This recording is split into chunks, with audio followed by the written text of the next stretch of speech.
Salut à toutes et à tous, on se retrouve pour une nouvelle vidéo. Je vais vous présenter un nouveau produit d'ailleurs que j'ai jamais pu tester, enfin le type de produit, puisque c'est un rétroprojecteur qui provient de chez Gearbest. Je l'ai reçu en 3 semaines on va dire environ, avec une livraison gratuite. Donc le modèle c'est UC-40, donc UC40, il n'y a pas de marque vraiment. Et donc comme d'habitude on va faire un petit déballage, un petit test, donc c'est-à-dire je vais vous montrer comment ça projette, etc. Donc on va sur la face avant, donc le modèle. Donc là il est noir mais moi il sera blanc, parce que comme vous pouvez le voir ici, il est disponible en 4 couleurs, donc blanc, noir, argent et or. Donc moi je l'ai en blanc. Et voilà, très simple, hein, il n'y a pas de trucs en plus. Ils ont fait une boîte très simple. Donc, quand ça s'ouvre de manière assez particulière, il me semble. Hop. Et j'ai dû le faire du mauvais côté. Hop, voilà. Et là, donc, on a tout l'équipement qu'il faut. Donc, vous voyez ma main, il est très petit, il rentre dans ma main. Je ferai un petit focus après dessus. Ici, on a les câbles qu'il faut, donc ça c'est pour tout ce qui est branchement avec la télé, donc c'est les câbles AV. Ici on a l'alimentation, donc là ce n'est pas une prise européenne, mais vous pouvez soit acheter un adaptateur, pardon, soit vous prenez la version européenne. Et enfin une télécommande.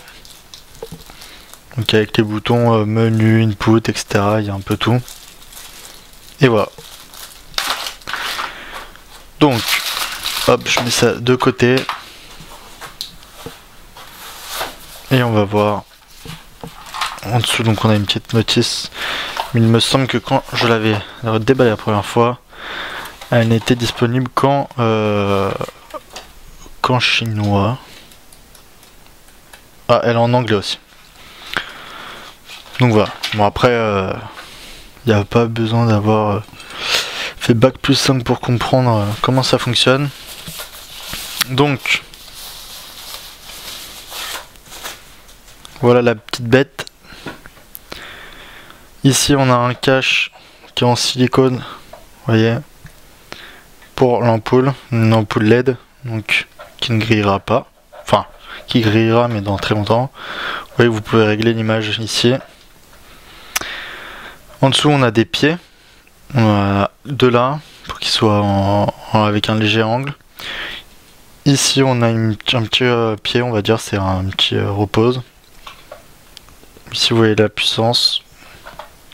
Là c'est la prise, pardon, j'étais hors caméra, pour les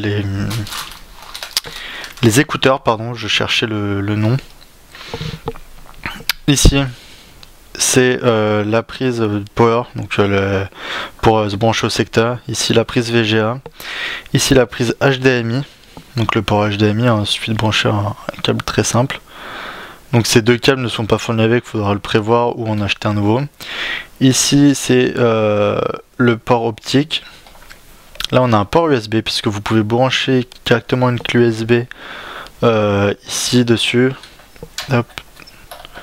Et ensuite vous pourrez projeter, je vous montrerai après. Ici on a un port AV et enfin un port pour les cartes SD. Donc il y a vraiment tout, hein. C'est vraiment compact et à la fois très complet, dans le sens où on peut vraiment visionner avec n'importe quel support. Au-dessus, niveau bouton, on a ici un bouton entrée. Ici gauche, ici droite, ici entrée, ici échappe, et là un bouton power. Et ici après on retrouve toutes les petites icônes des ports avec une petite LED ici d'information, et on a un semblant de grille d'aération devant, mais ici une vraie grille d'aération avec là aussi une grille d'aération. Donc vraiment il est très petit et très pratique, vous voyez qu'il tient vraiment dans ma main. Et on va passer maintenant à l'image. Vous allez voir que c'est pas la qualité d'un énorme rétroprojecteur, mais pour le prix qui est 33,58 €, c'est vraiment suffisant et vous verrez qu'il n'y a pas photo avec d'autres produits. Allez, on passe à l'image. Donc nous voilà avec le rétroprojecteur allumé. Donc là vous voyez une image, bon il y a deux choses, en haut à droite vous voyez une barre et une barre passée, ça c'est normal, c'est un de mes pieds de lumière qui passe devant, ainsi qu'il y a un autre truc en bas, et en haut à gauche c'est un peu sombre, c'est parce qu'en gros là vous le voyez pas très bien parce que je me suis mis de côté pour filmer, mais le rétroprojecteur n'est pas très bien mis, en fait je l'ai fait un peu à l'arrache, mais voilà. Donc en gros là ça c'est le menu principal, bon, il n'est pas hyper glamour mais on s'en fout, et l'image donc est carrée, hein. C'est pas du 16/9, c'est elle est carrée l'image, y a pas, vous n'allez pas pouvoir faire des films en 4K, on est bien d'accord là-dessus. Mais pour se projeter des petits films tranquillou, même jouer à la console, je trouve ça plutôt pas mal. Je sais pas si vous entendez le bruit qu'il fait, il fait un léger bruit, mais vous mettez, en fait, si vous branchez ensuite des enceintes dessus, ça va couvrir le bruit. Parce qu'il fait haut-parleur et il fait un bon petit bruit quand même pour du son. Donc là, avec la télécommande ou sinon sur le dessus, vous pouvez, vous voyez, naviguer sur les 4 trucs. Donc je pense qu'ils ont fait un menu comme ça, à choisir entre du texte, des images, etc. pour aller piocher directement les fichiers en question dans le stockage que vous lui insérez. Donc soit une carte SD, soit voilà, je l'ai un peu décalé, soit une clé USB. Et je pense qu'avec le VGA ça se branche direct, c'est même sûr. Là vous voyez qu'en bas à gauche la clé USB est grise, mais si je la mets, alors hop, j'ai mis dans le mauvais sens comme d'hab avec les clés USB, elle passe au bleu et elle se met direct sur vidéo. Donc avec la télécommande je fais OK. Il y a une bonne distance quand même, hein, avec assez convenable. Vous voyez ces disques, vous allez dedans, et là vous voyez ma vidéo qui est là, et donc vous pouvez la lancer. Donc vous devez sûrement entendre le bruit, donc ça provient du rétroprojecteur, j'ai pas mis d'enceinte dessus. Salut à tous et à toutes, on se voilà. retrouve pour une nouvelle vidéo où je vais vous présenter un maillot de foot qui présente chez Soccer Fan, John Bow pour 1900. Donc on va mettre pause, hop, j'ai mis pause pour m'entendre. Donc ensuite vous avez toutes les touches de la télécommande, donc avancée rapide, etc. qui peuvent être utilisées. Volume, zoom, etc. Repeat, etc. Mais aussi la touche menu où là vous avez beaucoup quand même de menus. Alors je sais pas si vous voyez bien, on va faire un petit zoom. Hop. Oui, donc pour la taille de l'image en fait vous allez pouvoir la régler selon la distance aussi. C'est à dire que vous pouvez la mettre à 1 mètre de votre mur, on va dire. Et avec le petit la tête que je vous ai montré qui se visse, vous allez pouvoir régler le réglage de l'image, du flou on va dire, je sais plus comment ça s'appelle, j'ai un trou de mémoire. Et donc si vous la mettez comme moi, genre là je dois être à 3-4 mètres, et bah enfin peut-être pas 3-4 mètres quand même, je dois être à 3 mètres, 2-3 mètres, qui est plus loin, vous réglez en convenance, mais plus vous allez être loin, plus l'image va être grande. C'est assez logique. Donc là vous voyez que vous avez dans les menus picture, vous avez pour donc le mode photo un mode medium, etc. Vous avez la température, donc c'est la température, c'est la couleur de l'image, hein. Alors attendez, j'arrive pas à descendre, voilà. Vous avez d'autres trucs que je sais pas, auxquels je ne sais pas trop à quoi ça sert.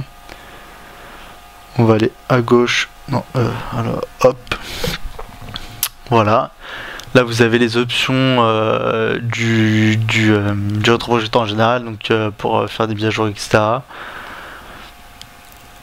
On va le mettre en français,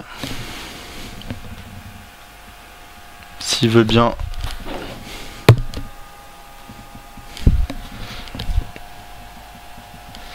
Je ne sais pas comment je dois le faire pour faire valider. fait, j'aimerais pas qu'il me reste bloqué sur du rush ou quoi que ce soit. On va faire échappe. Et on va retourner dans menu. Je pense pas qu'il l'ait pris en compte. Non, il ne l'a pas pris en compte. Ah si, il l'a pris en compte. Mais il y a des trucs qui sont pas... D'accord. Donc mise à jour logiciel que vous pouvez faire. La couleur, transparence, arrêt, etc. Là, vous pouvez mettre l'heure. Des modes de mise en marche automatique ou d'arrêt automatique. Des modes son, etc. Il y a vraiment tout.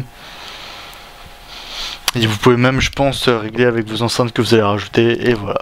Donc il y a quand même tout un menu complet, il est quand même plutôt pas mal pour un petit peu rétroprojecteur à ce prix là. 30 €, vous en avez pour votre argent. Rapport qualité-prix, il n'y a pas mieux. Donc je vous le conseille fortement, n'hésitez pas à me poser des questions dessus parce que je pense que je vais l'utiliser de nombreuses fois. Certains m'avaient déjà posé la question, oui mais la LED, enfin la lampe, comment on la change une fois qu'on a acheté ça, puisque là-bas on peut pas racheter, sauf que c'est une LED, donc avant que ça éclate on n'a pas fini. Pour 30 balles je pense que ça sert à rien de racheter une ampoule ou une LED, autant racheter le truc en lui-même. Donc voilà, pour tout ce qui est rétroprojecteur aussi, parce que je viens de me rappeler que j'avais fait des petites photos, que je vous les avais mis sur Facebook, avec le temps qu'il fait j'ai pas pu les tester, j'essaye de pouvoir les tester, mais à chaque fois il neige ou il pleut, donc voilà, ça retarde à chaque fois. Mais je vous mets quand même des vidéos d'autres choses. Voilà, j'espère que cette vidéo vous a plu. N'hésitez pas à me poser des questions, à partager tout ça sur les réseaux sociaux, Facebook, Twitter, etc. Plus vous me parlez, plus vous, etc. mieux c'est. Plus vous envoyez des messages à tout le monde, des commentaires en public, c'est mieux pour tout le monde, c'est cool. Donc n'hésitez pas à poster des questions ou même à lancer des petits sujets. Voilà. Allez, on se retrouve très bientôt sur acheter-chino.fr. Salut à tous.